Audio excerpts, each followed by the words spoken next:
اقرأ كتاب الله ترق جنانه وتنل. Okey, kita boleh mula. A'udzubillahi minasyaitonirrajim. Bismillahirrahmanirrahim. Alhamdulillahirabbil alamin, nahmaduhu wa nasta'inu wa nastaghfiruh. Wa na'udzu billahi min shururi anfusina wa min sayyiati a'malina. Man yahdihillahu fala mudilla lahu wa man yudlil fala hadiya lahu. Asyhadu an la ilaha illallah wahdahu la syarika lah. Wa asyhadu anna Muhammadan abduhu wa rasuluh. Subhanaka la ilma lana illa ma 'allamtana innaka antal alimul hakim. Rabbi yassir wa la tu'assir, Rabbi tammi bil khair, amma ba'du. InsyaAllah malam ni kita sambung tadabbur surah Al-Baqarah. Surah Al-Baqarah ni ada riwayat mengatakan Abdullah bin Umar dia ambil masa untuk tadabbur selama 8 tahun. Walaupun dia adalah sahabat dan walaupun dia adalah daripada bangsa Arab dan Quran pun dalam bahasa Arab, tapi tetap dia mengambil masa yang lama. Sebab tadabbur bukan setakat untuk faham, tapi untuk menghayati dan untuk beramal, dan seterusnya untuk sampaikan.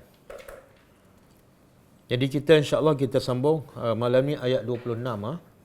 Sebelum kita sambung ayat 26, kita tengok apa dia antara pengajaran daripada ayat yang lepas. Ayat yang lepas ialah cerita tentang syurga. Allah kata, a'udzubillahi minasyaitonirrajim, wa basyiril ladzina amanu wa amilus solihat. Berilah berita gembira. Allah perintah pada Nabi, dan perintah kepada Nabi juga bermakna perintah kepada umatnya. Jadi Nabi wajib memberi khabar gembira ini kepada umatnya, dan umatnya juga wajib menyampaikan berita gembira ini kepada semua orang yang lain. Apatah lagi kepada anak, isteri dan orang yang terdekat. Jadi antara pengajaran daripada ayat 25, pertama,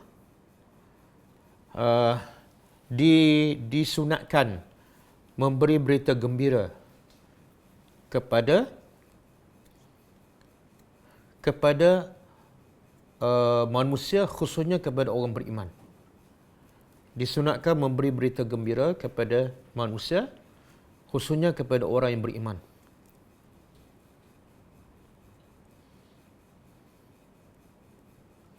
Sebab Allah perintah supaya Nabi bagi berita gembira. Maka perkara itu adalah daripada amalan sunnah Nabi SAW. Dan tidak ada, yang kedua, tidak ada berita yang paling menggembirakan orang beriman melainkan berita tentang syurga. Tidak ada berita yang paling menggembirakan bagi orang beriman melainkan berita tentang syurga.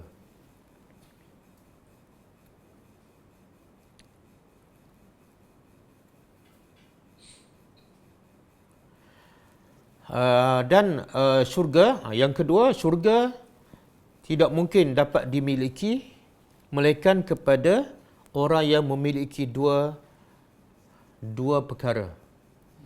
Syurga tidak mungkin dimiliki melainkan mereka yang memiliki dua perkara. Pertama, iman. Yang kedua, amal soleh. Jadi nampak macam mudah sahaja untuk memasuki syurga. Perlu pada dua perkara, bukan 12, bukan 20. Bukan 9A. Kita nak dapat SPM pun kena belajar sampai 9 subjek kan. Berhempas pulas. Sampai tak tidur malam. Tapi nak dapatkan syurga tak perlu pada 9A. Hanya perlu pada 2A sahaja. 1A, iman. Yang kedua A, amal soleh. Mungkin orang bertanya, dalam surah Wal Asri Allah sebut syarat untuk menjadi orang beriman, orang berjaya mesti ada 4. Beriman, beramal soleh, watawassaw bil haq, dan berpesan dengan kebenaran, watawassaw bis sabri, dan berpesan dengan kesabaran. 4. Tapi dalam ayat yang kita belajar minggu lepas, 2 sahaja, iman dan amal soleh. Jadi 2 lagi di mana? Kata ulama, 2 lagi iaitu berpesan dengan kebenaran dan berpesan dengan kesabaran termasuk dalam amal soleh. Cuma diperincikan dalam surah Wal Asri.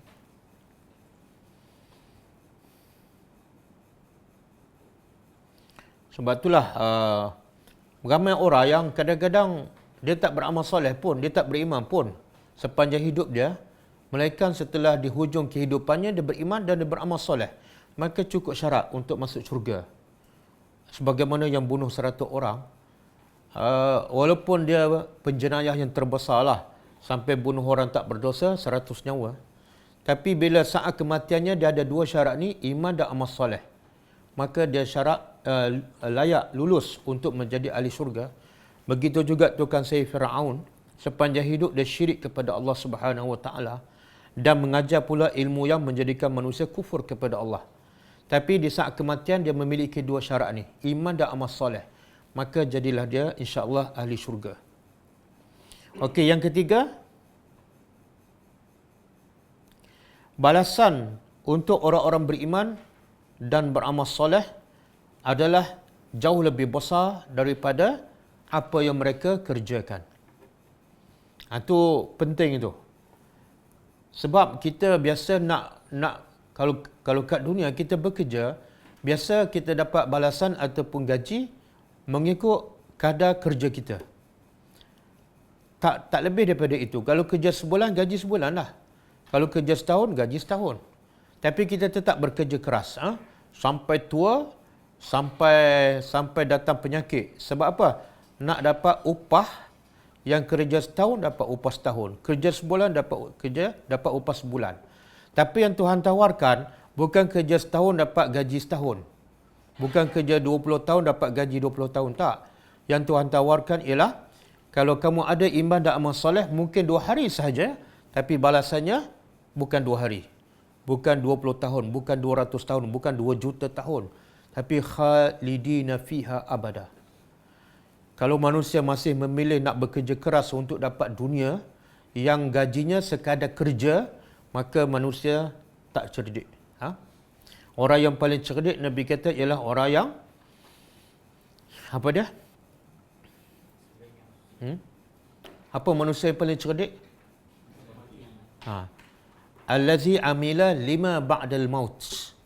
Orang yang cerdik, antara ciri-cirinya ialah yang beramal untuk selepas mati, bukan beramal untuk dunia. Untuk dunia dapat sekadar yang dia beramal.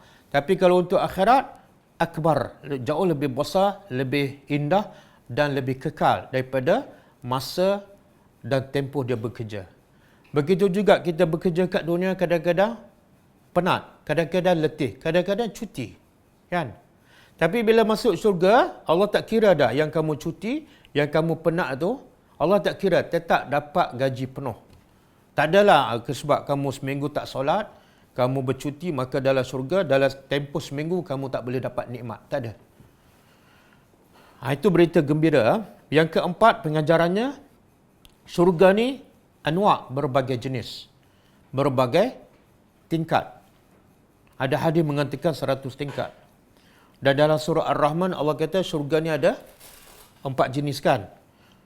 Waliman khafa maqama rabbih jannatani.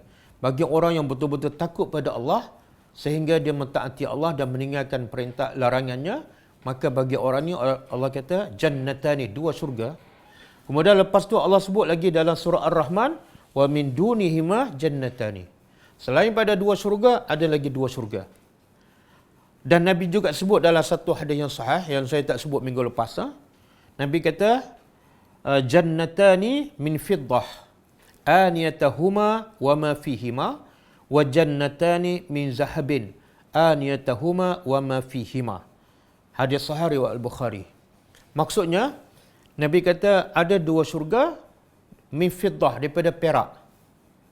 Daripada perak ni apa dia? Aniyatahuma, bekas-bekas makan, bekas minumannya daripada emas. Wa ma fihima, dan apa saja dalam istana syurga kita tu semuanya daripada emas. Dinding, tingkap, pintu.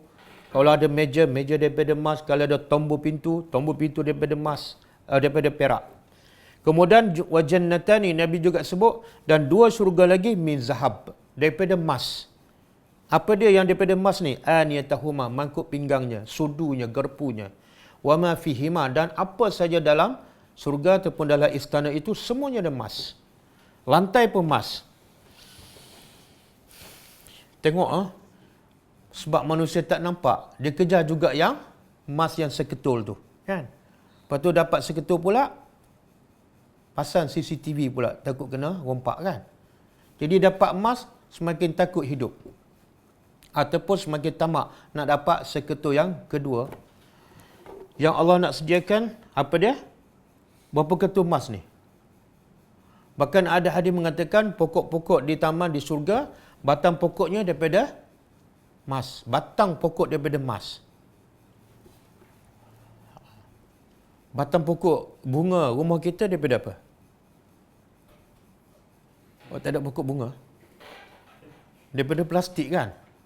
Tapi itu pun kita beli, kita jaga. Walaupun daripada plastik. Sampai terlewat solat. Sebab apa nak jaga pokok plastik kan? Ya Allah nak bagi apa? Batang-batang pokok di luar istana kita, batang pokok daripada emas.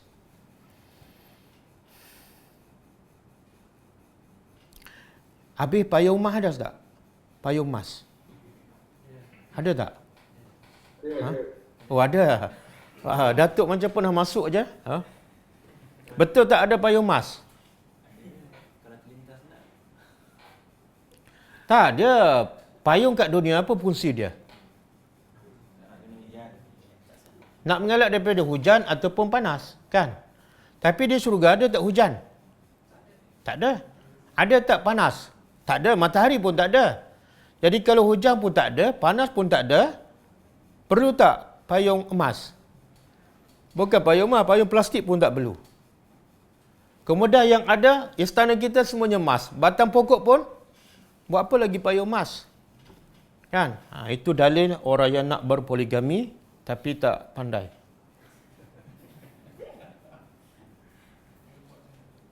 Okey. Kemudian, pengajaran yang kelima, kehebatan dan kesempurnaan kuasa Allah. Cerita surga tu menunjukkan apa? Kita tengok ciptaan Allah kat dunia lagi menunjukkan kehebatan Allah. Tapi bila kita pergi ke syurga, lagi-lagi nampak kehebatan Allah. Apa dia? Contohlah, sungai di syurga kan. Mana ada sungai di dunia, mana ada daripada susu? Ada? Tak ada. Ada tak sungai di dunia daripada arak? Tak ada. Sungai di dunia daripada madu? Tak ada. Tapi ada 4 jenis sungai dalam syurga di bawah istana. Kemudian sungai di syurga pula apa dia? Boleh? Yufajjirunaha. Boleh ahli syurga gerakkan sungai tu ke mana dia nak pergi. Kalau dia nak daripada tingkat 10, dia nak pergi ziarah sahabat dia yang berada di syurga tingkat ke 100. Dia boleh bawa sungai dia 4 tu pergi bersama.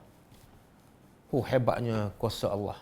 Dan sayangnya Allah pada kita, itu yang Allah nak sediakan. Tapi sebab manusia tak nampak. Yang Allah cerita dalam Quran, nikmat syurga semua tak nampak. Sebab apa? Ada hijab. Hijab apa tu?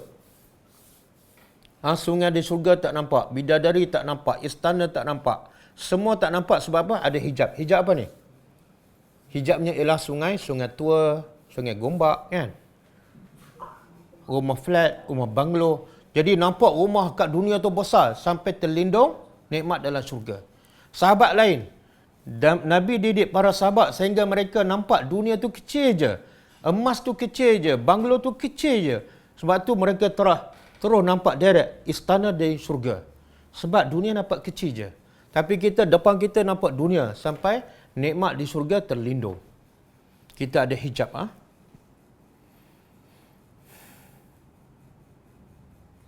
Okey, apa lagi pengajaran dia? Nikmat rezeki yang Allah sediakan untuk ahli syurga, iaitu satu nikmat yang terlalu luar biasa. Iaitu Allah bagi buah-buahan yang rupanya sama, warnanya sama, bentuknya sama, tapi bila makan rasanya itu tak ada kat dunia. Jadi malam ni ada pelajar sponsor makanan. Saya ingat pulut durian. Tapi nasi. Tapi Alhamdulillah. Itu pun nikmat kan. Orang hantar makanan. Itu nikmat tu.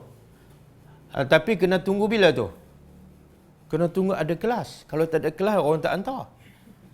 Betul? Di syurga, kita nak makan apa-apa, kena tunggu apa? Apa perlu kita tunggu untuk makan di surga? Terlintas je. Kita tengok pokok rambutan di luar kan. Tengok je teringin, terus julai itu datang. Kita pun petik. Lepas petik, julai itu keluar, kemudian tumbuh balik buah. Ada seorang, dalam satu hadis sahih disebut, seorang tu bila masuk syurga, dia minta pada Tuhan, wahai Tuhan, aku nak bercucuk tanam. Aku nak bercucuk tanam. Sebab aku sangat suka bercucuk tanam. Maka Allah kata, kenapa kamu nak bercucuk tanam sedangkan kamu dapat apa saja yang kamu terlintas tanpa bercucuk tanam? Maka lelaki ini ahli syurga menjawab, wahai Tuhan, hobi aku suka bercucuk tanam. Hobi kan?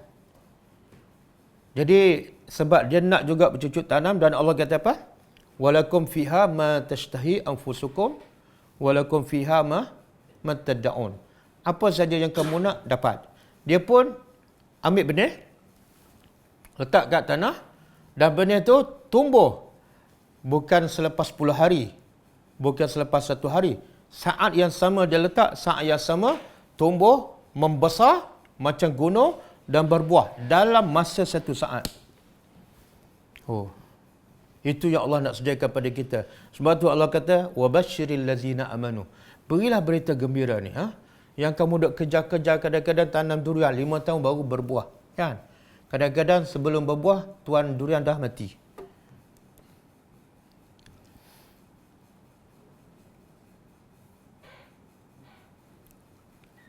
Okey.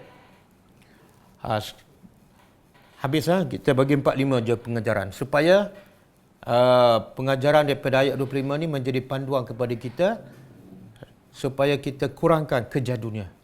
Lebihkan masa, lebihkan tenaga, lebihkan usaha untuk mengejar yang kekal abadi. Itulah bezanya orang beriman, ahli akhirat dibandingkan dengan ahli dunia. Ahli dunia banyak habis masa untuk kejar dunia.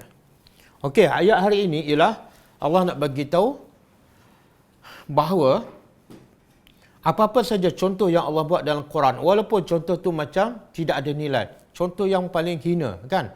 Benda yang paling kecil, tapi itu pun ada faedah dan ada hikmahnya. Allah nak tempelak orang-orang musyrikin termasuk orang Yahudi yang memperlekehkan. Bila Allah sebut dalam Quran tentang apa? Nyamuk, tentang lalat, tentang laba-laba, kan? Jadi orang Yahudi perli. Apalah Tuhan cakap benda-benda yang tidak ada nilai, ya? Tuhan Rabbul Alamin tapi cakap benda yang kecil tak ada nilai, kan? Macam Perdana Menteri cakap bab apa? Bab jerawat, kan? Orang kata apa Perdana Menteri tu? Ataupun Perdana Menteri cakap bab cara nak goreng mi mamak, kan? Mana benda yang tak sepatutlah. Begitulah pemikiran orang musyrikin ataupun Yahudi bila Allah buat contoh-contoh yang kecil ataupun remeh-temeh dalam Al-Quran. Kita tadabbur. Auzubillahi minasyaitonirrajim.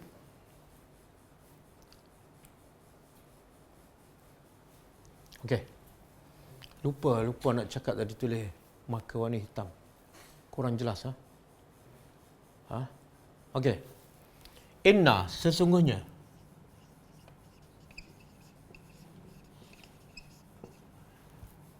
Allah mana Tuhan yang disembah. Sesungguhnya Allah Tuhan yang disembah, la yastahi. Tidak rasa malu. Sesungguhnya Allah tidak rasa malu. Malu ni apa makna?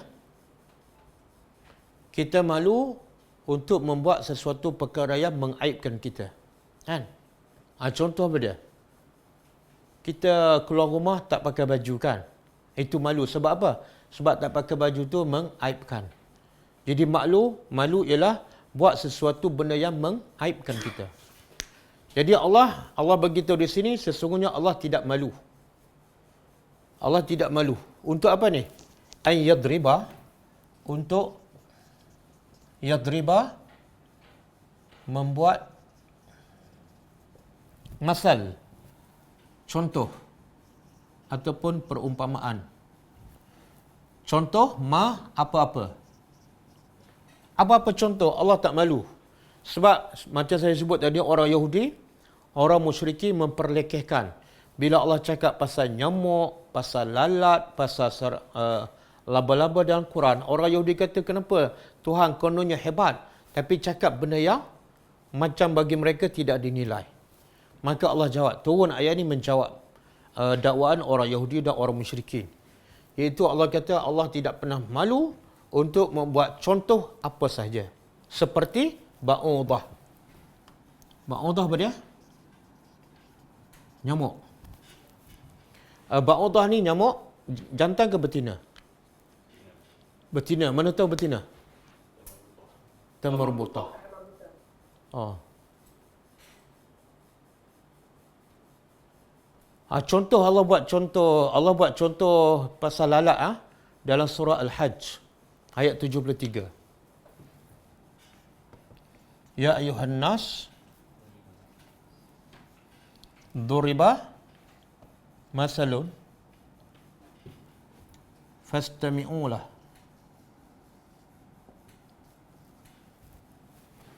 Kemudian apa dia? Innal ladzina yad'una innal ladzina tad'una min dunillahi lan yakhluqu zubaban walau ijtama'u lah.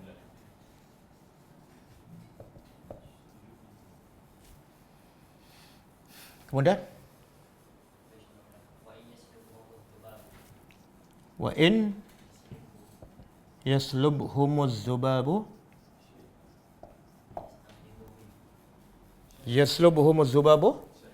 syai'an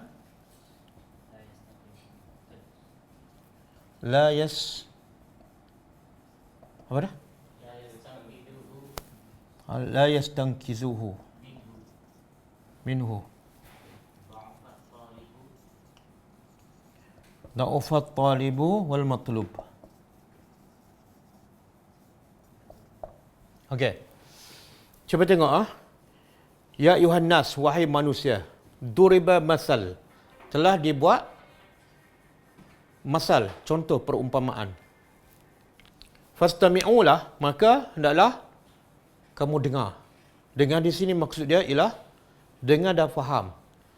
Jadi Allah perintah setelah Allah buat contoh dalam Quran, Allah perintah apa dah? Dengar dan faham terhadap contoh tersebut. Sebab itulah orang yang tak dengar ataupun orang yang dengar tapi tak faham contoh, dia termasuk kategori orang yang jahil. Orang yang tidak berakal. Nanti saya sebut ayatnya. Siapa yang tak faham contoh yang Allah buat dalam Quran, Allah kata mereka itu adalah orang yang jahil dan tidak berakal.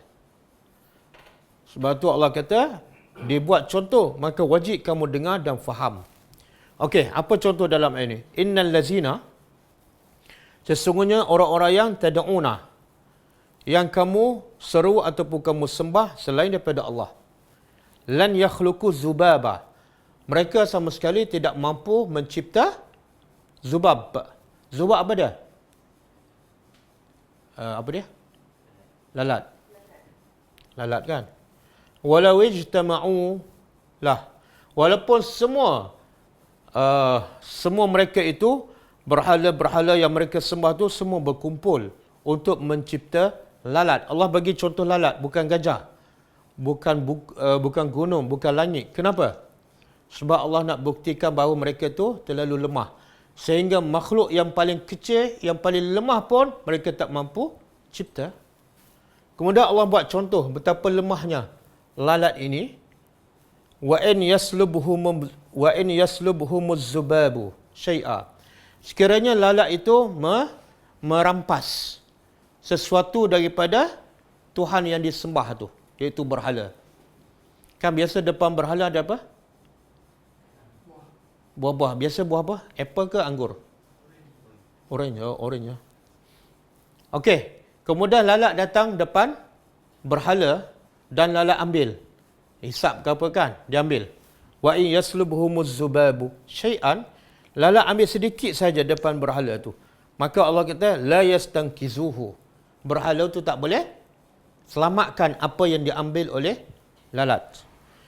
Kemudian Allah simpulkan da'ufa at-talibu, lemahlah at-talibu yang menuntut. Siapa ni? Siapa yang menuntut? Talib.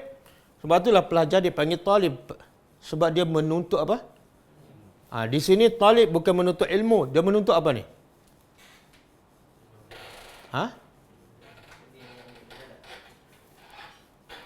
Siapa? Apa dia ni? Siapa ni? Siapa yang talib? Bukan berhala. Kan lalat ambil daripada dia sesuatu kan? Dia tak boleh nak mengambil semula. Yang nak mengambil tu dia panggil talib. Jadi Allah kata berhala tu talib, lemah. Sebab tak boleh merampas kembali apa yang dah ambil oleh lalat. Wal matlub, dan yang nak diambil pun lemah. Siapa pula? Tak, bukan buah. Lalat. Lalat lemah dari sudut apa? Kalau berhala lemah tak boleh nak rampas kembali. Kalau lalat pula lemah dari segi apa? Apa dia? Ada pendapat dalam tafsir mengatakan lalat pun tak boleh nak pulangkan balik. Berhala tak boleh minta balik dan lalat pun tak boleh nak pulang balik. Jadi sekarang ada berapa ni? Satu berhala. Yang kedua lalat. Yang ketiga penyembah. Yang Allah kata lemah siapa dia? Berhala. Sebab apa? Dia tak boleh nak ambil balik kan? Kemudian yang Allah kata lemah juga ialah lalat. Sebab lalat pun tak boleh nak pulangkan balik. Sebab dia tak ada akal. Yang ketiga, penyembah. Antara tiga ni, yang mana paling lemah? Yang mana paling lemah? Kenapa penyembah? Penyembah sebab dia tak guna akal. Logiknya yang paling kuat penyembah kan sebab dia ada akal. Kan logiknya. Tapi akhirnya dengan akal dia menjadikan dia paling lemah. Kenapa dia jadi paling lemah? Sedangkan dia manusia dia ada akal. Kenapa dia paling lemah? Sebab dia bergantung kepada makhluk yang lemah. Betul? Itu menunjukkan penyembah ni sangat-sangat lemah. Sebab apa? Bergantung pada berhala. Kan? Okey. Berhala dengan lalat mana lebih kuat? Lalat. Kenapa? Lalat boleh ambil. Patung boleh ambil tak? Nak ambil tak boleh, nak rampas kembali pun tak boleh. Jadi antara lalat dengan berhala ni siapa lebih kuat? Jadi sepatut penyembah ni sembah berhala ke sembah lalat? Tak patut sembah dua-dua. Apa dia? Sembah pencipta. Kalau dia cerdik, dua-dua dia tak akan sembah kan? Dan kalau dia bodoh tahap gabang, dia sembah berhala. Kalau bodoh kurang sikit, dia sembah apa? Lalat. Sebab lalat boleh bergerak kan? Paling-paling kurang boleh mengambil. Boleh faham? Tengok Allah buat contoh. Bila Allah buat contoh, orang Yahudi, orang musyrik kata apa? Apa Tuhan cakap lalat ni, lalat makhluk yang hina. Betul tak? Semua orang tak suka lalat. Tiba-tiba Allah cakap benda yang makhluk yang lemah, yang halus, yang orang tak suka. Sebenarnya bila Allah cakap, Allah nak buka minda dia. Tapi sebab dia tak faham, dia tak guna akal, dia tetap tak dapat pengajaran. Boleh? Okey, dalam ayat lain Allah buat contoh pasal sarang laba-laba. Buka surah Al-Ankabut ayat 41.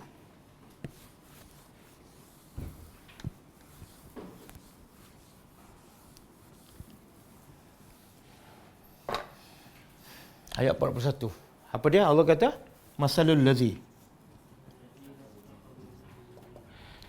Masalul ladzina attakhazu min dunillah awliya'i kamathalil ankabut Ittakhaza baitan. Kemudian wa inna awhanal buyut labaitul ankabut law kanu ya'lamun.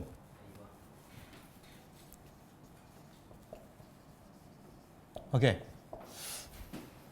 Ini juga Allah buat contoh apa dah? Ankabut. Ankabut apa dah? Spiderman. Kan? Okey. Masalah perumpamaan allazina. Cuba kita terjemah.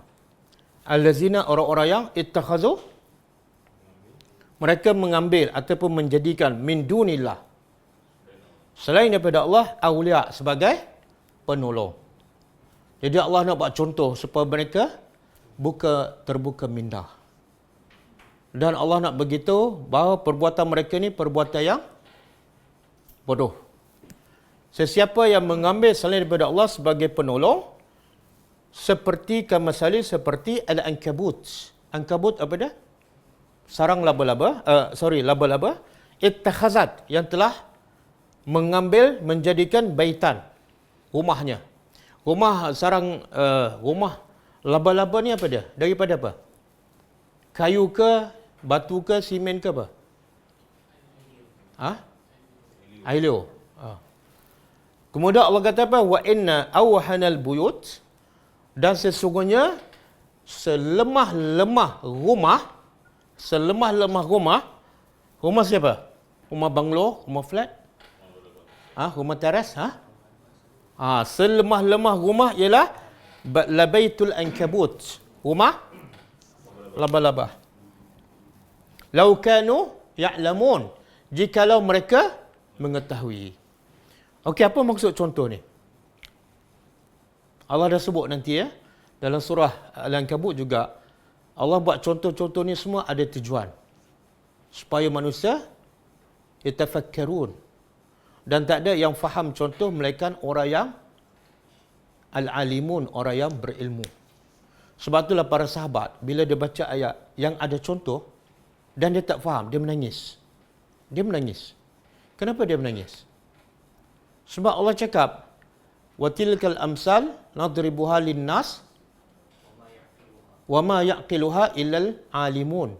Allah kata, begitulah kami buat contoh kepada semua manusia, dan tidak ada yang faham contoh ini kecuali al-alimun, orang yang berilmu. Jadi bila sahabat baca contoh tak faham, sahabat menangis. Sebab apa? Dia termasuk orang yang tak berakal. Dia termasuk orang yang jahil. Sebab yang faham hanyalah orang yang berilmu. Okey. Sekarang kita buktikan kita ni termasuk orang yang berakal ataupun tidak. Apa maksud contoh ni? Orang yang sembah selain daripada Allah, Allah kata seperti laba-laba mengambil rumahnya. Apa persamaannya?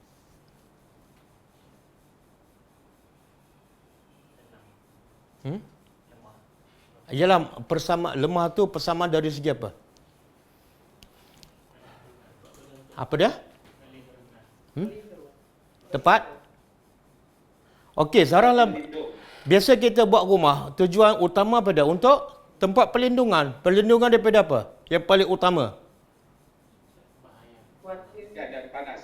Daripada hujan, daripada panas kan. Yang paling utama. Kemudian daripada apa-apa kejahatan. Jadi sarang laba-laba ni bila dia buat rumah, boleh tak rumah dia tu mengelak daripada panas? Tak boleh. Boleh tak rumahnya mengelak daripada sejuk? Tak boleh. Boleh tak rumahnya mengelak daripada angin? Angin je. Boleh tak? Tak boleh. Tak boleh. Maka begitu je lah. Orang yang mengambil selain daripada Allah sebagai wali, sebagai penolong, maka penolong tu sebenar sama dengan rumah laba-laba. Tak boleh melindungi daripada panas, tak boleh lindungi daripada sejuk, bahkan tak boleh lindungi daripada apa-apa. Boleh faham?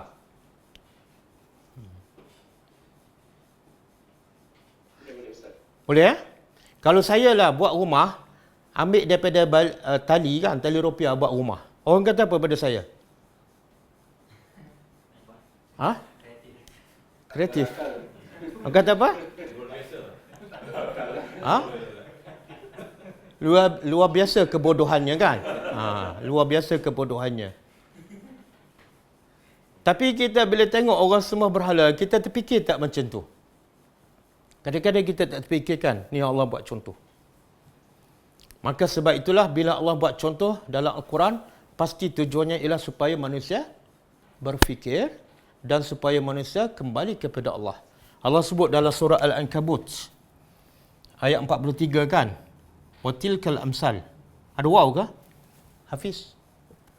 Tilkal amsal. Watilkal amsal nadribuha linnasi.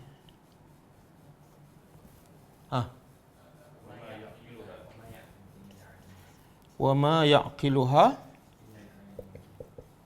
illa al-alimun.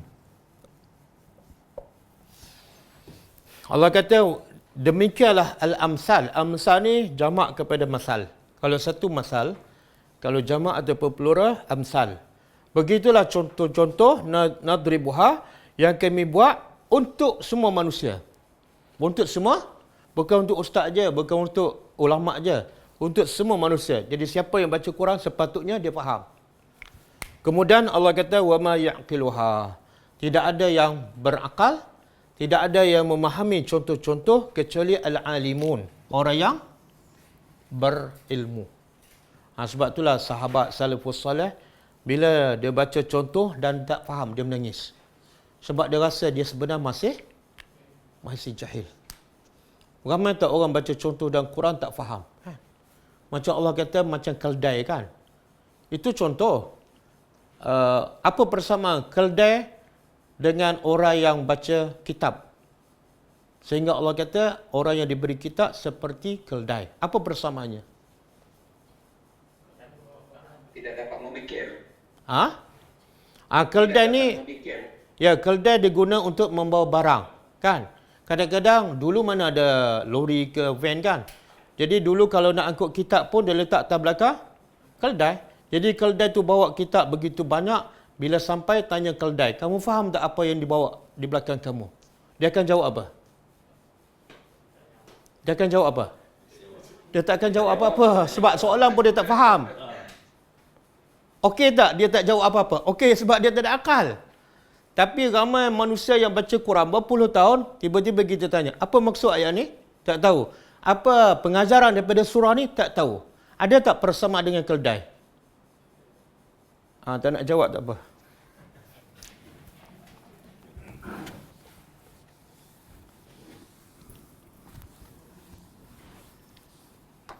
Okey. Jadi Allah kata Allah tidak malu untuk buat contoh apa-apa seperti nyamuk. Fama fauqaha, lalu apa yang atasnya? Atasnya ni apa maksud dia? Apa dia contoh?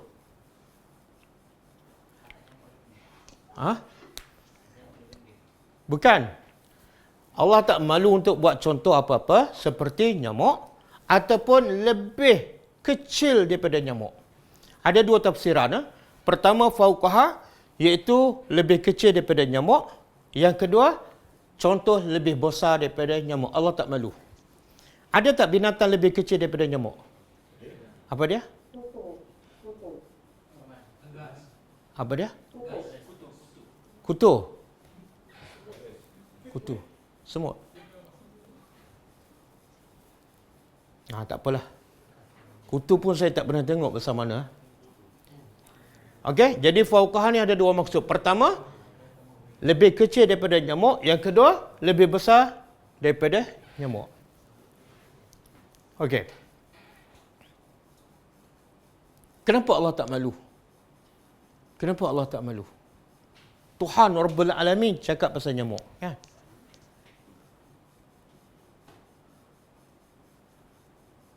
Kenapa? Yalah, kalau dia mencipta pun kan Tuhan tu hebat. Cakaplah benda-benda yang besar. Langit ke, bumi ke, gunung ke. Kejadian nyamuk tu hebat. Apa dia? Kejadian nyamuk tu hebat.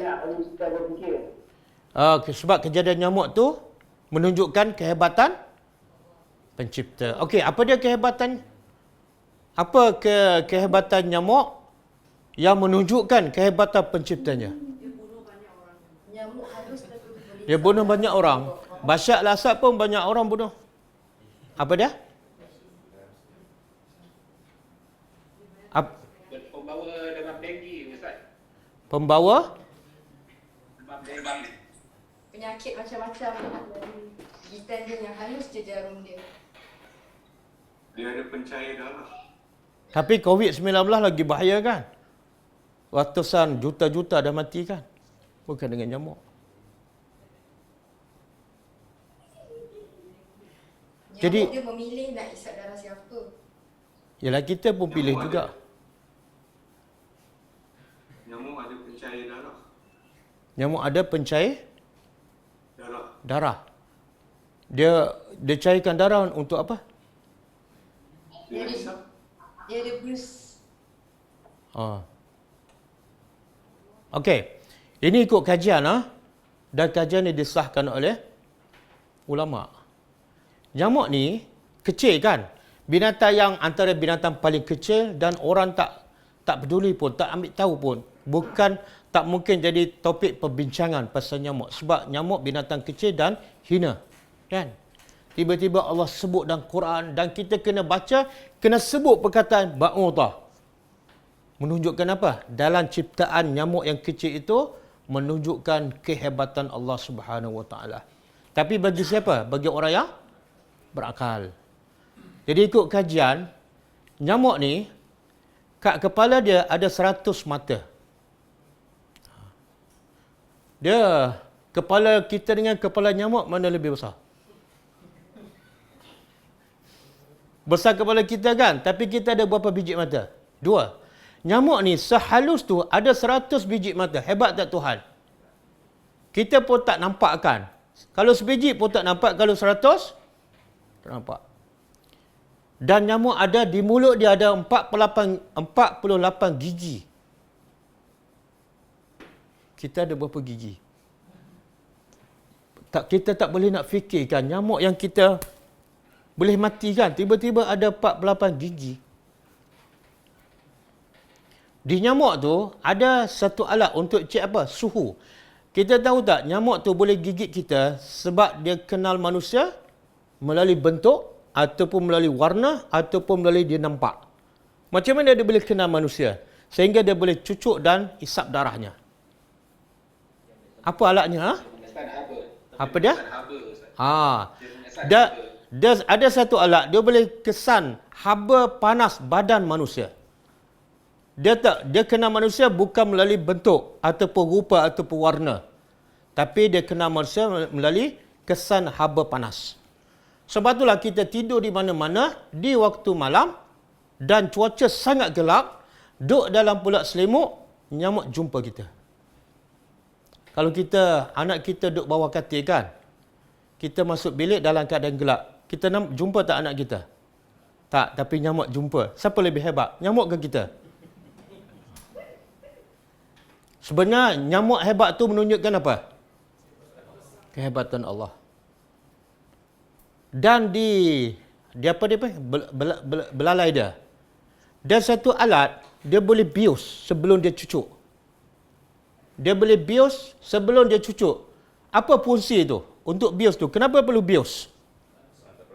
Subhanallah. Supaya kita tak sedar. Supaya kita tak sedar. Kenapa? Allah jadikan dia boleh hisap sampai kita tak sedar. Kita sedar-sedar dia dah terbang dah. Jadi asyik kita kata celaka nyamuk ni. Tapi kenapa Allah jadikan alat untuk bius sebelum supaya dia dapat hisap. Kalau tanpa alat bius, dia memang tak sempat nak hisap, dia akan dipukul, mati. Okey, nyamuk hisap darah ni untuk makanan dia, untuk kenyang ke untuk apa? Untuk pembiakan. Untuk dia bertelur, pembiakan. Ni siapa ni? Doktor haiwan ke apa ni? Tak ada benda biasa je, Ustaz. Ya, jawapan betul.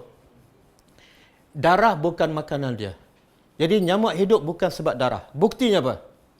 Ramai orang faham darah kita adalah makanan nyamuk. Bukan. Buktinya apa? Darah bukan makanan nyamuk. Tanpa darah dia boleh hidup. Siapa boleh bagi buktikan?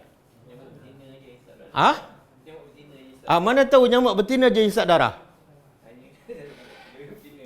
Allah sebut ba'udatan, perempuan. Betina. Sebab kenapa Allah sebut nyamuk betina? Sebab yang hebatnya ada pada nyamuk betina. Betina ni memang hebat. Bila tak beriman kepada Allah. Betinalah boleh menjatuhkan kerajaan. Betinalah boleh menaikkan kerajaan. Betul kan? Jadi saya puji dan saya cela. Allah sebut ba'udah maknanya nyamuk betina. Sebab apa? Yang hisap darah nyamuk betina je. Nyamuk jantan tak hisap. Menunjukkan apa? Darah bukan makanan dia. Jadi apa makanan utama nyamuk? Ni masa SPM sign A+. Tapi tak tahu. Siapa Syami? SPM. Apa makanan utama nyamuk? Bukan darah. Apa dia? Madu. Madu apa ni? Madu Yaman ke madu Mekah?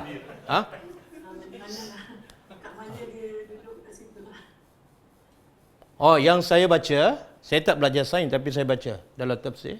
Dia kata dia panggil sari-sari bunga tu. Dia hisap yang kat bunga tu. Itu makanan utama dia. Adapun darah untuk pembiakan.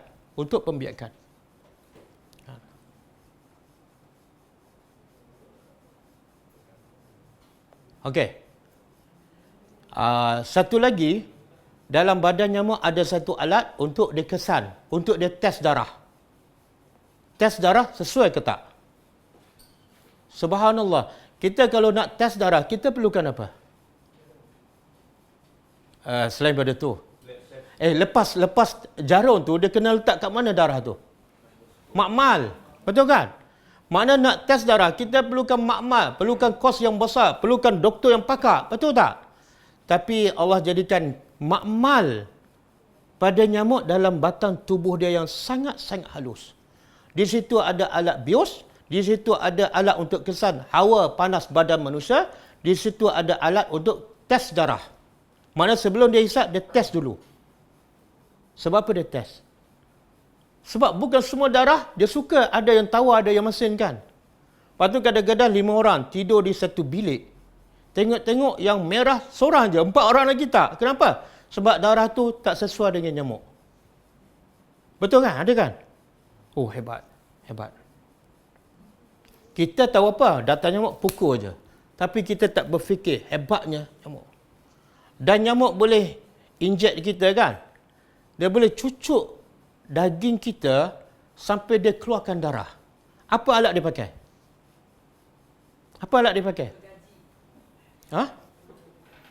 Gergaji.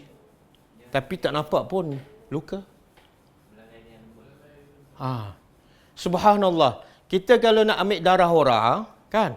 Kita perlukan apa? Jarum. Dan sebelum jarum, kita perlukan apa? Bios lah. Sebelum tu, kita perlukan apa? Untuk ambil darah ni. Perlu belajar. Kadang-kadang belajar perubatan berapa tahun?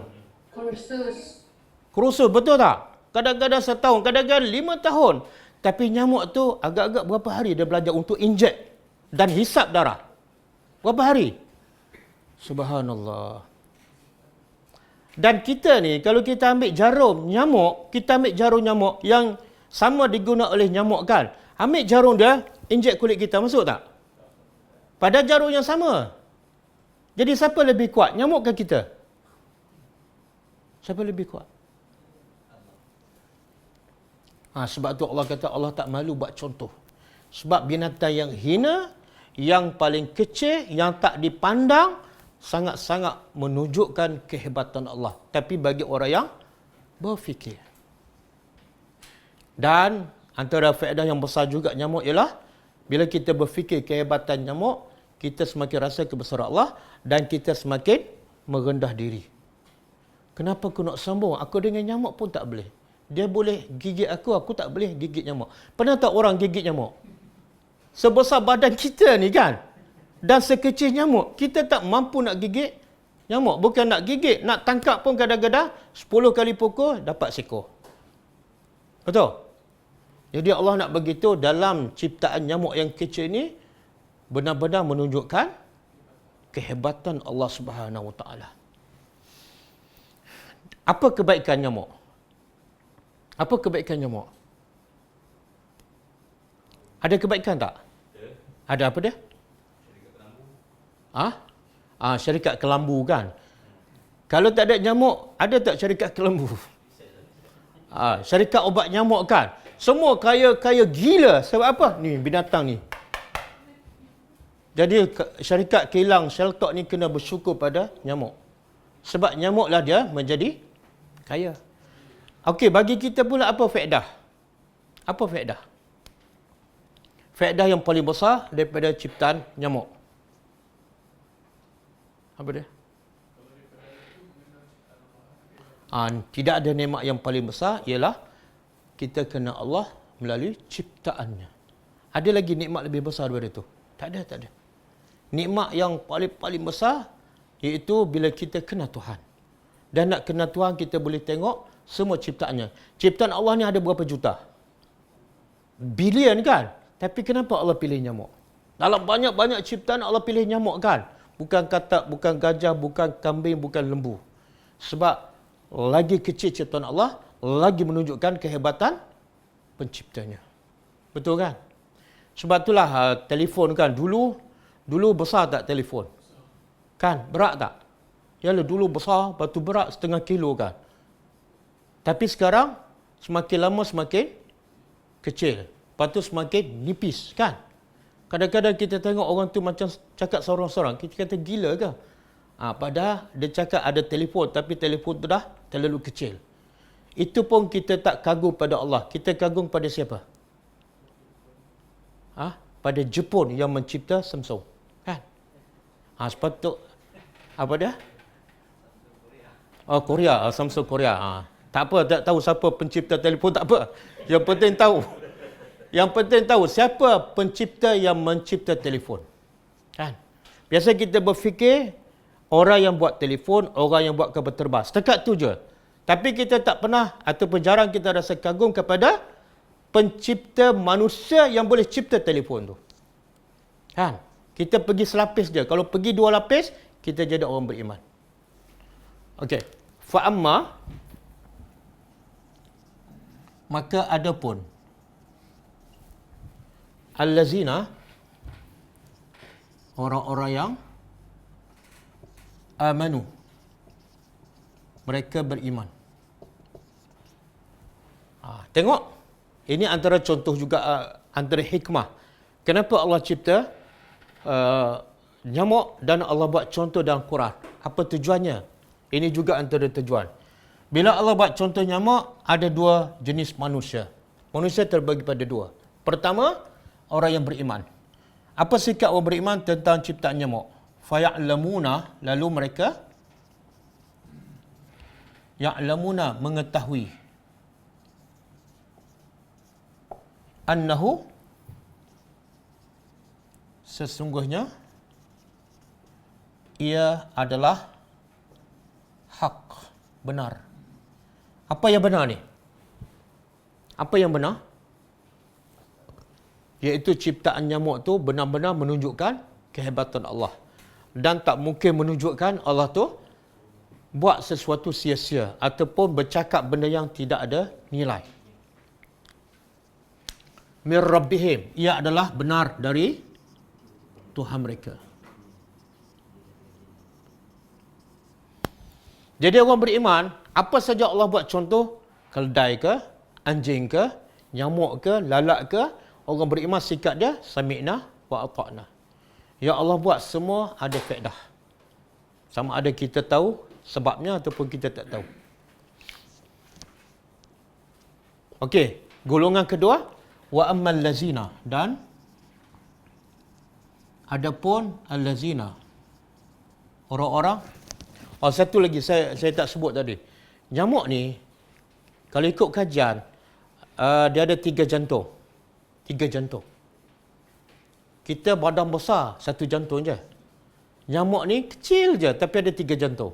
Satu jantung yang utama untuk kontrol badan dia. Yang kedua jantung untuk kontrol 2 sayapnya. Dan kita tahu tak, sayap nyamuk tu dia panggil apa? Dia panggil? Berkepak, bergerak tu. Dia gerakkan sayap dia dalam satu saat, tahu tak berapa kali? Tak tahu kan? Kenapa tak tahu? Pasal apa tak tahu? Belajar tak sains? Oh, tak belajar. Mulalah tak mengaku. 600 kali dalam satu saat. Dan sebab itulah dia, bila pergerakan dia terlalu banyak dan kerap, bunyi kuat. Betul? Kita perasan tak bila dia datang kat telinga? Hebat. Hebat Tuhan. Dan bila kita rasa kehebatan Allah, Allah mengajar kita baca satu doa. Doa ni menunjukkan kita rasa kagum dengan Tuhan. Dan kita yakin Allah tak jadikan ini semua sia-sia. Apa doa tu? Apa dia? Rabbana ma khalaqta haza batila. Subhanaka faqina azaban nar. Surah apa ni? Ini ayat Quran ni, surah Al-Imran. Ayat? Bukan last lah. Sebelum last. 192 ke? 191. Cuba terjemah. Rabbana, wahai Tuhan kami, ma khalaqta. Tidaklah engkau ciptakan haza ini. Ini refer kepada langit lah ayat sebelum tu. Tapi semua ciptaan Allah. Tidak engkau ciptakan ini batila. Batila makna lawan dia hak. Ini. Kalau orang beriman menganggap semua yang Allah cipta hak. Tapi kalau orang tak beriman dia anggap ni sia-sia. Nyamuk, khinzir, ular, dia kata sia-sia, tak ada faedah je. Kemudian subhanaka, maha suci engkau. Maha suci engkau daripada apa? Allah tu maha suci daripada apa? Kekurangan. Daripada buat sesuatu sia-sia. Maha suci Allah. Sebab tu bila kita kata, apa faedah Allah jadikan langit 7 lapis? Selapis pun dah cukup. Bahaya ayat tu. Seolah kita rasa Allah buat satu benda tu sia-sia. Boleh merosakkan akidah. Subhanaka, maha suci engkau, fakina azaban nar. Maka selamatkan kami daripada azab neraka. Jadi kalau ular kan, ada tak faedah? Ada tak kebaikan? Ada. Apa dia? Buat apa? Itu faedah untuk perempuan lah. Untuk lelaki? Apa dia? Tali pinggang. Lagi? Bisa. Apa dia? Bisa tu. Buat antidot tu. Boleh tak sebut satu faedah yang besar daripada ular tu? Ataupun binatang yang membahayakan. Kalau jengking ke, lipan ke. Lipan apa pula faedah? Takkan buat kulit dia ambil buat ni juga? Bisa dia buat apa? Dapat apa? Apa dia? Antidot. Makan ikan. Lipan ke? Itu bagi orang bela ikan. Siapa yang tak bela ikan, apa faedah untuk dia? Lipan ke? Buat ubat ke? Menstabilkan alam. Menstabilkan alam. Tapi dia duduk dalam rumah kita je, dalam bilik air. Tak adalah alam sangat.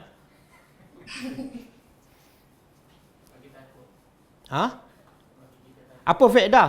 Bagi kita takut, apa faedah?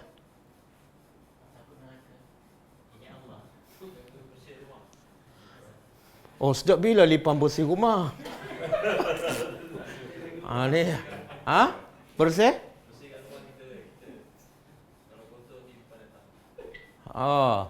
Jadi sebab ada lipan kita bersihkan rumah lah. Maknanya kalau tak ada lipan memang tak bersih lah tu. Betul. Siapa nama? Sebenarnya nikmat yang paling besar bila Allah cipta binatang yang menakutkan, membahayakan ialah supaya kita cari Tuhan. Manusia tak akan cari Tuhan kecuali bila dia ada takut. Takut pada apa? Takut pada benda yang menakutkan. Sebab tu Allah kata apa? Qul a'udzu birabbil falaq min syarri ma khalaq. Syarri ma khalaq. Apa yang Allah cipta yang jahat, yang memudaratkan kita, maka Allah kata apa? A'udzu birabbil falaq. Aku berlindung dengan Allah. Jadi nikmat hikmah yang paling besar Allah cipta binatang yang menakutkan, memudaratkan ialah supaya kita cari Tuhan. Ada masalah menakutkan, cari Tuhan. Jangan cari bomoh ataupun manusia. Suami pun jangan cari, kadang-kadang lipaskan. Lipas menakutkan tak? Jangan cari suami. Sebab kadang-kadang ada lipas, suami yang lari dulu. Kan? Cari Tuhan. Okey. Golongan kedua, wa ammal ladzina kafaru. Orang-orang, adapun orang-orang kafir. Apa sikap mereka? Fayaquluna. Lalu mereka berkata, Maza aradallah. Maza apa makna? Apa yang Allah kehendaki. Bihaza masalah dengan contoh ini. Ini sikap orang kafir. Sikap orang kafir bila Allah buat contoh nyamuk, lalat, laba-laba, dia bertanya soalan. Dia macam persoalkan. Apa faedah contoh semua ni? Bila dia tanya, itu menunjukkan apa? Dia tak faham. Kenapa dia tak faham? Sebab akal dia dah rusak dah. Fitrah dia dah terpadam. Dia tak nak berfikir. Kalau dia berfikir sikit je, dia nampaklah faedahnya. Jadi biasa yang bertanya soalan macam ni, kenapa macam ni? Kenapa hukum macam ni? Biasa dia ada persamaan dengan orang kafir. Sebab orang beriman, bila dengar je perintah Allah, bila dengar Al-Quran, jawab apa? Sami'na wa ata'na. Bahkan Allah sebut dalam surah An-Nisa ke? Fala wa rabbika la yu'minuna hatta yuhakkimuka fi ma shajara bainahum thumma la yajidu fi anfusihim haraja wa yusallimu taslima. Jadi Allah kata, demi Tuhan engkau, manusia tak akan beriman sehinggalah yuhakkimuka. Ada masalah, dia cari engkau sebagai hakim, sebagai pemutus. Yang kedua, bila dia terima hukum daripada engkau, iaitu Rasulullah, hati dia tidak ada rasa gelisah ke ataupun tak suka dengan hukum Nabi itu. Dan yang ketiga, wa yusallimu taslima. Dia serah 100% kepada undang-undang ataupun peraturan Islam. Jadi sikap orang kafir, dia tak percaya. Kemudian dia persoalkan, apa faedah contoh ni? Tanya soalan macam tu ada mirip-mirip orang kafir. Kemudian, yudillu bihi. Dia menyesatkan dengannya. Siapa yang menyesatkan? Subhanallah. Tengok Allah sesatkan dengannya. Dengan apa ni? Dengan contoh ni. Dengan sebab contoh nyamuk, manusia boleh jadi kafir. Bila tu? Bila dia persoalkan. Apalah Tuhan cakap benda yang remeh-temeh. Maka yudillu bihi. Allah sesatkan dia. Kasirah, ramai. Wa yahdi, dan dia memberi hidayat. Dengannya, dengan apa? Kasira, ramai. Maknanya dengan contoh yang kecil ni, nyamuk ke lalat, ramai manusia sesat. Dan dengan contoh ini juga, ramai manusia yang mendapat hidayah Allah. Bila dapat hidayah, dia kata, wahai Tuhan, apa saja kamu sebut dan Quran, semuanya benar. Walau sama ada aku faham ke tak faham, semuanya benar. Okey, kemudian Allah kata, wama yudillu bihi. Dan tidak menyesatkannya tidak dia menyesatkan dengannya, dengan contoh dengannya illal fasiqin, melainkan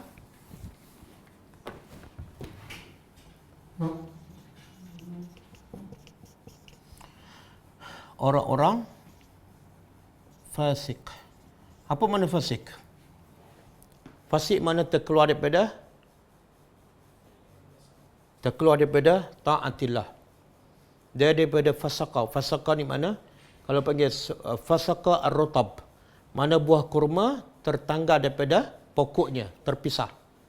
Jadi kalau fasik makna ketaatan seseorang kepada Allah telah terpisah, telah tertanggal. Jadi Allah begitu. Sebab apa Allah sesatkannya? Adakah Allah tu zalim? Maha suci Allah daripada zalim. Allah begitu sebab Allah sesatkan sebab mereka ni adalah orang yang fasik. Jadi punca manusia sesat sebab ada sifat fasik. Maka sebab juga nak hilangkan kesesatan, kena hilangkan puncanya, kefasikan. Bertaubat kepada Allah, dapat hidayah. Okey. Bolehkah? Tengok, kadang-kadang Allah jadikan benda yang simple saja nak uji manusia. Hanya dengan nyamuk, boleh jadi kafir. Hanya dengan sarang laba-laba, boleh jadi kafir. Bahkan dalam surah apa ni? Surah Mudassir kan? Allah kata apa? Wa ma ja'alna iddatahum illa fitnatan lil ladzina kafaru. Allah jadikan bilangan penjaga neraka berapa ramai? Berapa ramai penjaga neraka? 'Alaiha 19. 'Alaiha 19.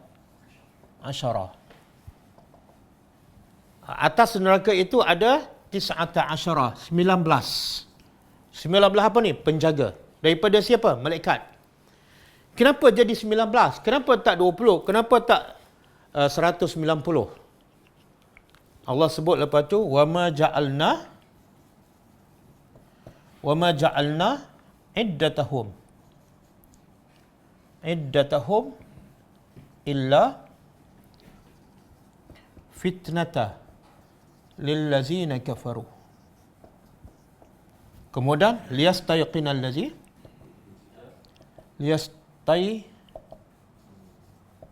ladzina utul kitab.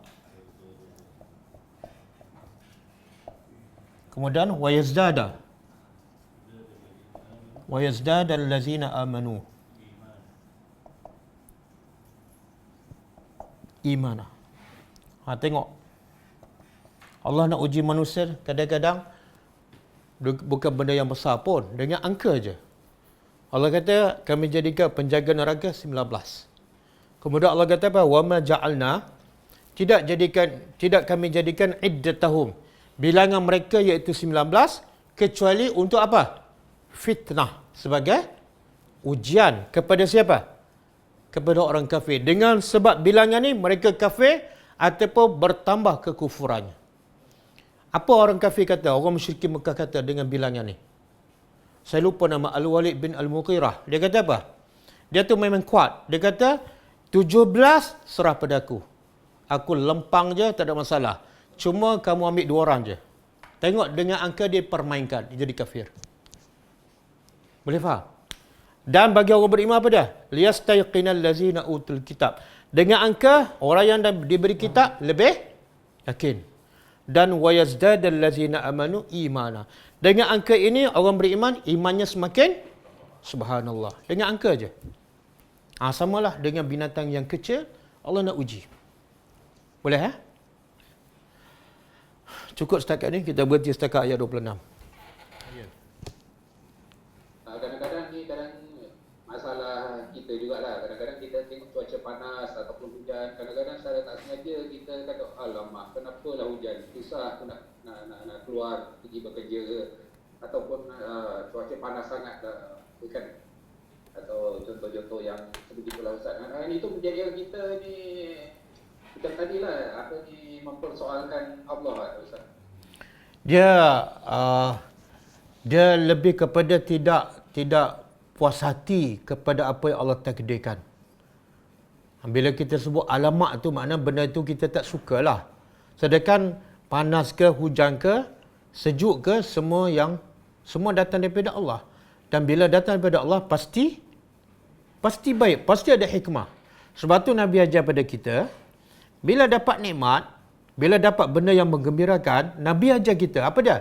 Alhamdulillah allazi bi ni'matihi tatimmus salihat. Segala puji bagi Allah yang dengan nikmat yang aku dapat ni semakin lengkaplah amal soleh. Dan Nabi ajar juga kita bila ada musibah, cuaca panas ke, hujan ke, Nabi ajar juga sebut apa? Alhamdulillah juga. Sama je. Dua-dua kena puji Allah. Sebab apa? Ala kulli hal. Segala puji bagi Allah ala kulli hal dalam semua keadaan. Allah patut dipuji. Dalam dapat nikmat pun patut Allah dipuji. Dapat musibah pun Allah patut dipuji. Kenapa? Di sebalik musibah tu ada nikmat. Tidak ada. Sebab tu Allah kata apa? Inna ma'al usri yusra. Berapa ramai yang sebab musibah, dia kembali kepada Allah. Berapa ramai dengan sebab ujian, imannya semakin meningkat. Jadi bagi orang beriman, Nabi pun sebut dalam satu hadis, ajaba li amril mu'min. Aku rasa kagum dengan orang beriman. Yang beriman yang macam mana ni? Iaitu bila dapat benda yang menggembirakan, dia bersyukur kepada Allah. Semakin taat. Dan bila dapat benda yang musibah yang dia tidak suka, dia reda, dia sabar. Maka sabar dan redanya adalah baik untuknya. Jadi jangan sebut alamak. Bila sebut alamak tu macam benda tu tak baik. Satu lagi Allah sebut dalam ayat kan, wa asa an takrahu syai'an wa huwa khairul lakum. Moga-moga yang kamu tak suka tu sebenar baik bagi kamu. Allah tahu, kita tak tahu. Kadang-kadang Allah nak bagi kebaikan melalui musibah. Sebagaimana Allah suruh Khidir pecah kapal orang miskin kan. Sebenarnya Allah nak bagi kebaikan, tapi caranya dengan pecah kapal, musibah. Sebab apa? Dengan musibah kecil dapat mengelakkan musibah yang lagi besar, iaitu hilang kapal terus. Wallahu alam. Jadi maknanya kita kena ingatkan balik lah Ustaz kalau kawan-kawan kita Ingatkan balik, ingatkan. apa-apa kena ingatkan balik Ustaz Ya. Terima kasih Ustaz. Bagi tahu dia sebut alhamdulillah, dapat pahala. Jadi bila kita dalam semua keadaan sebut alhamdulillah, dapat pahala. Bila dapat pahala, keadaan kita sentiasa baik. Kita buat kenduri kan, dah pasang kemah, hujan lebat, alhamdulillah, mesti ada kebaikan. Okey, ada soalan lain? Assalamualaikum Ustaz. Wassalamualaikum warahmatullahi. Saya nak bertanya Ustaz, dalam ayat ni ada berbunyi Suara bergema lah. dalam semua Okey. wa ma illal fasiqin. Ini dia punya yang mana dia tidak disesatkan melainkan orang fasik. Ya. Manusia lah. Di sini ada tak contoh-contoh ayat lain dalam Al-Quran mengatakan Allah menyesatkan manusia selain daripada ayat ini? Oh, banyak ayat yang Allah menyesatkan manusia. Cuma kita kena baca semua ayat lah.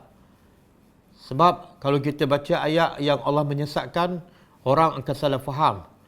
Dan orang selalu menyalahkan takdir Allah. Saya bukan nak sesat, Allah yang menyesatkan. Sebab tu kena baca semua sekali ya. Antaranya ialah surah Al-Kahfi. Allah berkata, "Waman syaa'a falyu'min, waman syaa'a falyakfur." Allah kata siapa nak beriman, maka dia beriman. Siapa nak kufur, dia kufur. Allah serah pada manusia untuk buat pilihan. Dan dalam surah Saf, Allah kata apa? "Falamma zaghu azaghallahu qulubahum." Maka tatkala mereka memilih untuk sesat, lalu Allah sesatkan. Jadi Allah sesatkan datang setelah manusia diberi pilihan. Tapi akhirnya mereka memilih sesat, maka Allah pun sesatkan. Jadi kena baca semua ayat lah. Jangan ambil ayat satu-satu ataupun separuh-separuh. Wallahu alam. Terima kasih Ustaz. Assalamualaikum. Wassalamualaikum warahmatullahi.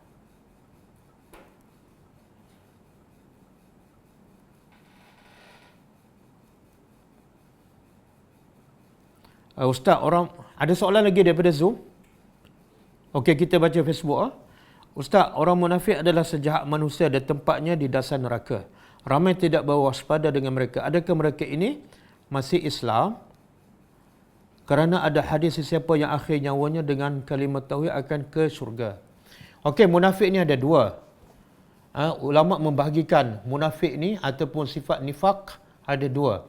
Pertama, munafik i'tiqad. Yang kedua, munafik amal.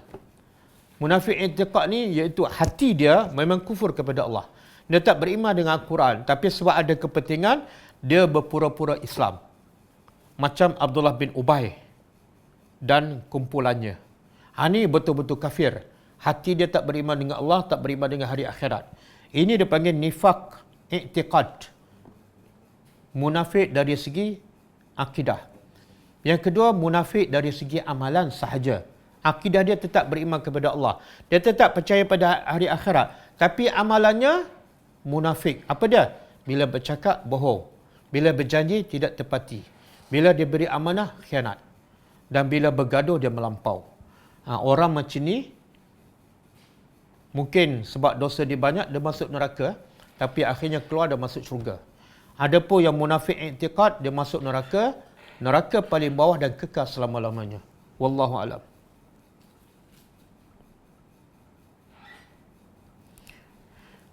Ayat tadi daripada ayat Quran. Ayat mana ni?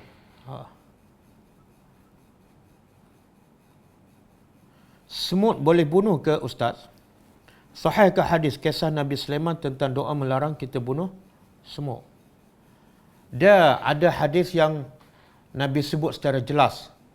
Boleh bunuh binatang yang membahayakan seperti ular, kalajengking, tikus, cicak.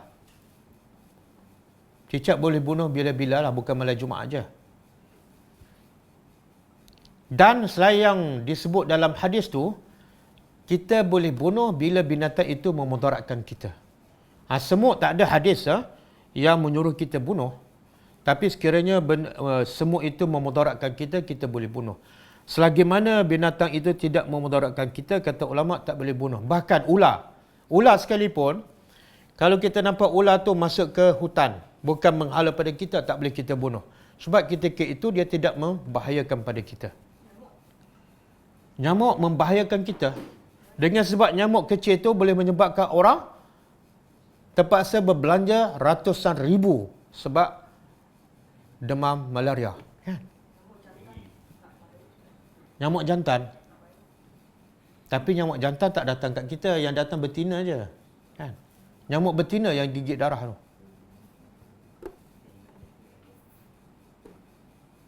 Okey.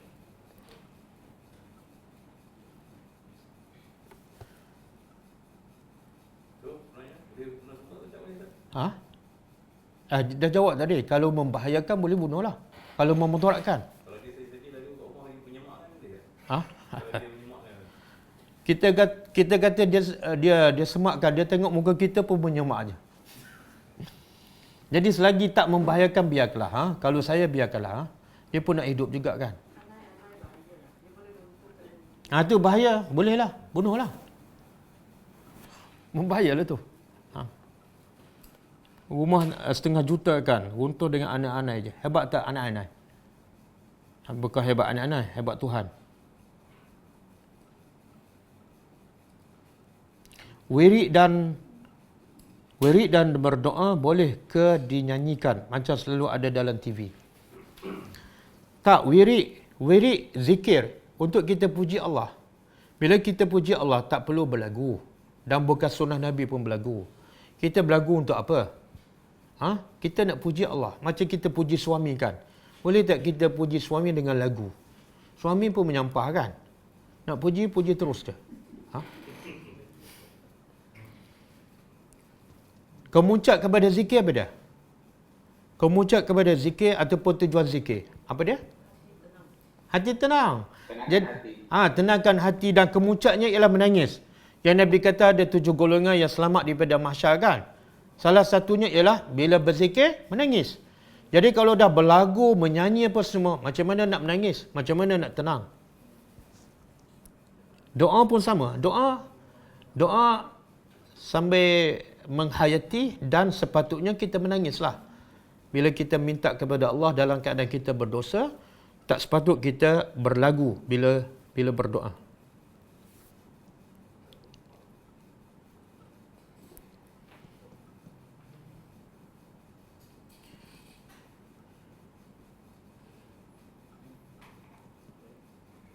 Derma darah untuk nyamuk, Ustazah. Derma darah untuk nyamuk.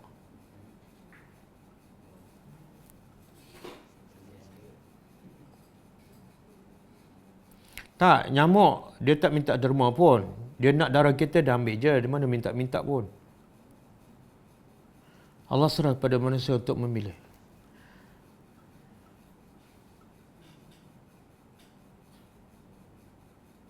Ustaz, saya nak tanya lagi mengenai ayat tadi Ustaz. Ayat Al-Baqarah surat 26 tadi Ustaz. Ya. Kita tengok yang akhir tu dia disebut melainkan orang-orang yang fasik. Ini yang menunjukkan bukan hanya orang kafir saja yang fasik, orang Islam pun juga macam tu ya Ustaz. Terima kasih Ustaz. Okey, dia fasik ni ada dua. Satu, fasik akbar. Fasik yang besar, iaitu keluar daripada agama. Dan ketika itu, orang yang fasik yang akbar ni pun juga dipanggil kafir. Sebagaimana Allah sebut dalam surah Sejadah kan. Wa ammal lazina fasaqu fama'wahumun nar. Adapun orang yang fasik, maka tempat tinggal mereka neraka. Ini orang fasik yang kafir. Buktinya apa? Ma'wahum. Tempat tinggal mereka, makna mereka kekal dalam neraka. Itu fasik yang akbar ataupun fasik yang kufur. Fasik yang membawa pada kufur kepada Allah. Yang kedua, fasik yang duna al-fisk. Iaitu fasik kecil yang hanya dia melakukan dosa tapi masih dalam Islam dan tak terkeluar daripada Islam. Seperti orang yang buat dosa kecil setiap hari, orang yang buat dosa besar, itu dipanggil fasik tapi masih Islam. Jadi ayat yang kita baca ni, wa ma yudillu bi ilal fasikin, ialah orang kafir. Ini fasik yang besar, iaitu fasik yang kafir. Wallahu a'lam.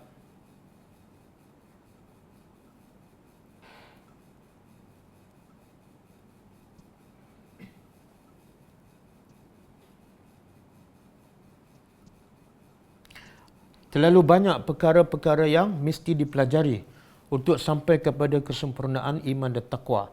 Mahu nasihat kaedah terbaik ke arah capai kesempurnaan iman dan taqwa.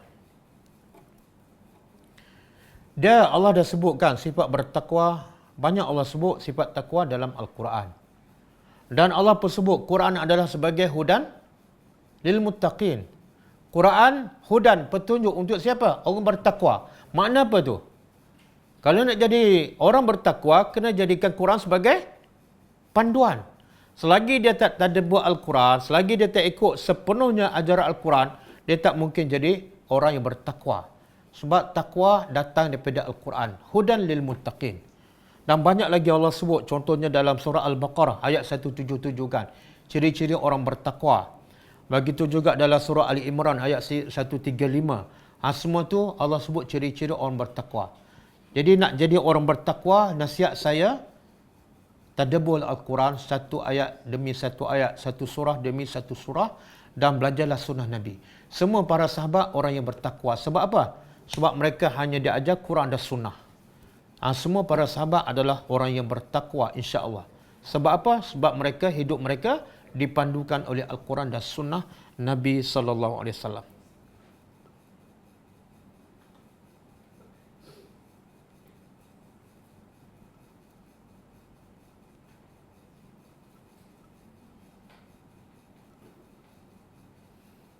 Apakah implikasi kepada amalan jika iman dan takwa masih belum sempurna?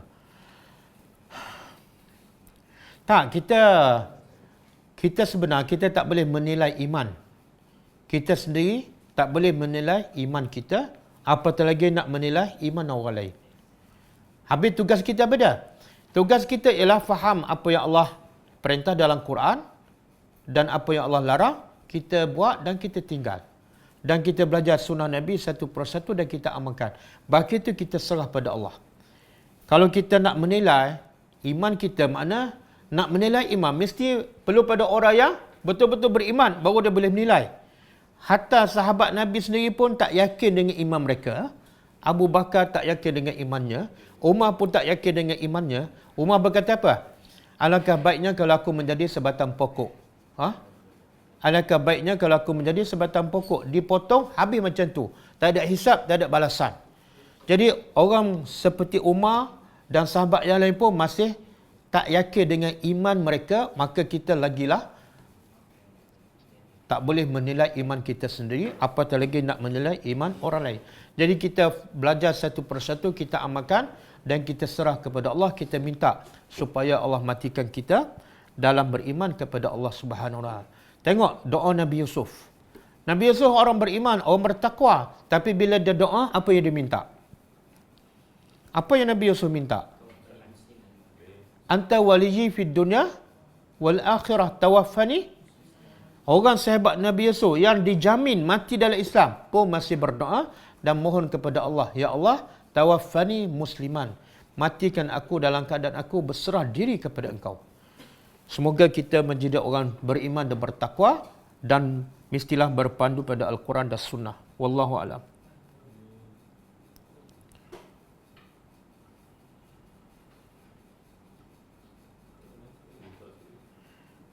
Ada seorang sahabat belajar agama dan Quran sejak muda.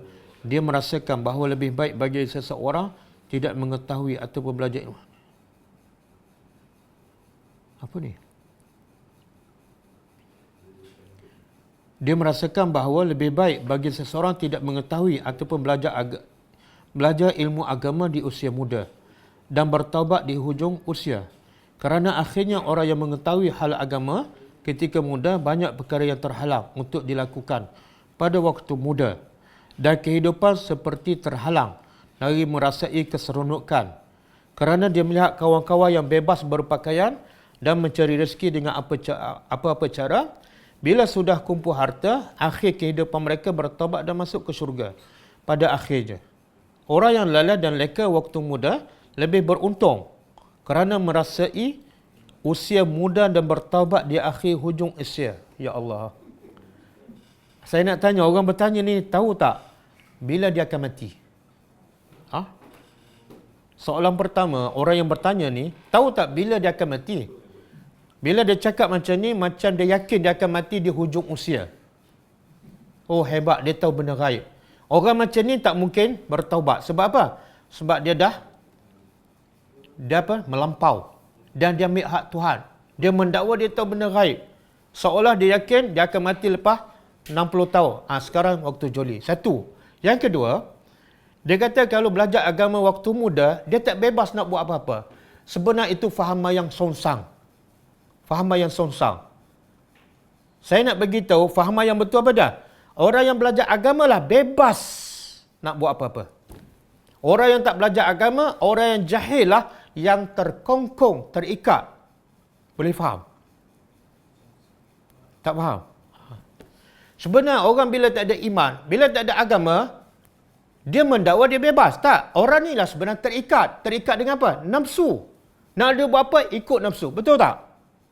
Sebab tak ada panduan. Orang inilah yang sebenarnya tak bebas. Tapi orang bila ada agama, ada iman, orang inilah bebas untuk menentukan mana yang baik, mana yang buruk untuk dia.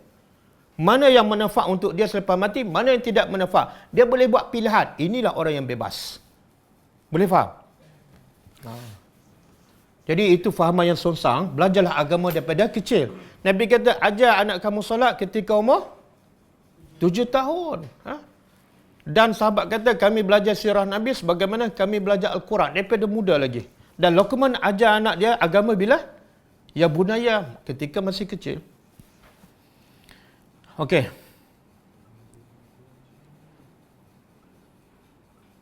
Gua berapa jam? Dah lewat saya nak umumkan, nak beritahu besok. Besok tak ada kelas, 2 hari tak ada kelas. Sebab besok kita akan buat misi untuk membantu golongan asnaf di Bota, Perak. Siapa yang nak join boleh, tapi mintalah izin daripada polis. Kita ada program ziarah ke Perak, Bota Perak besok insya-Allah.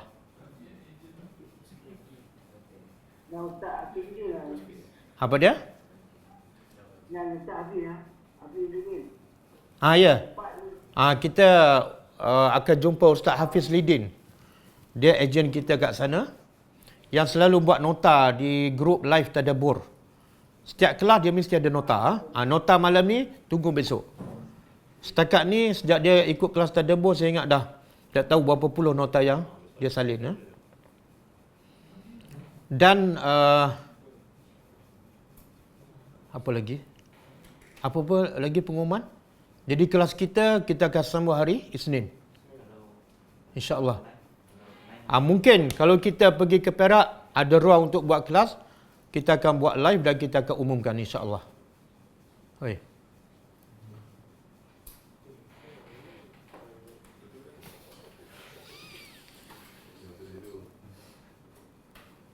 Okey, cukup Dan saya nak ucapkan terima kasih jazakumullah khairan kepada yang sponsor makanan malam ni. Saya pun tak tahu. Ini dah kali kedua. Semoga Allah murahkan rezeki dan boleh terus sponsor. Kita tutup dengan membaca tasbih kafarah. Subhanakallahumma wa bihamdika asyhadu an la ilaha illa anta astaghfiruka wa atubu ilaik. Assalamualaikum warahmatullahi wabarakatuh. اقرأ كتاب الله ترق جنانه وتنل عظيم الأجر والغفران